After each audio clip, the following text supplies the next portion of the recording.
मिजाज पागल हवेलू जब देखावेलू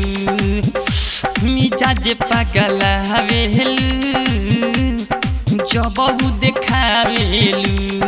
गोरे बदन गदर हाइल दहिया धके फूला मना फुलावेलू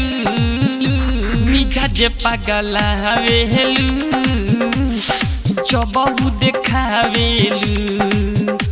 मिजाज पागल हवेलू जब देखावेलू जब देखावेलू समस्तीपुर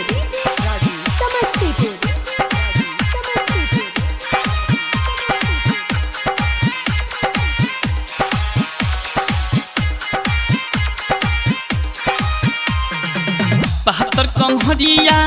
लप लप करे देखी के मनामा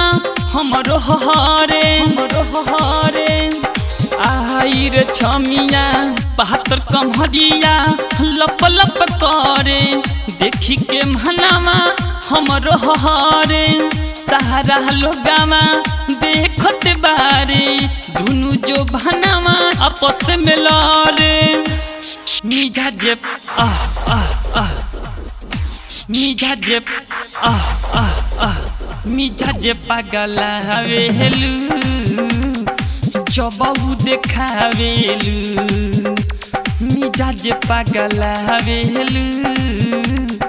जब देखावेलू गोरे बदन गदर हाइल दहिया धके फूला मना फुलावेलू मिजाज पागल हवेलू जब देखावेलू समस्तीपुर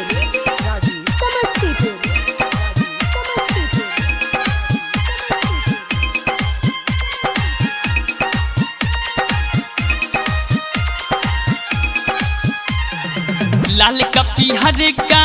रंग बदल के घूमेलू गोरी साँझ संभल के रे लाल कपी हर का रंग बदल के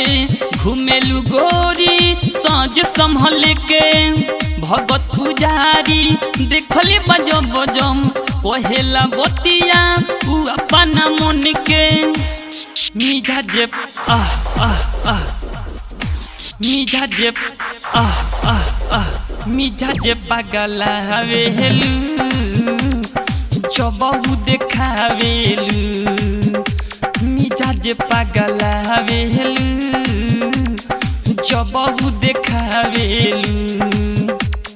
गोरे बदन गदर हाइल दहिया धके फूला मना फुलावेलू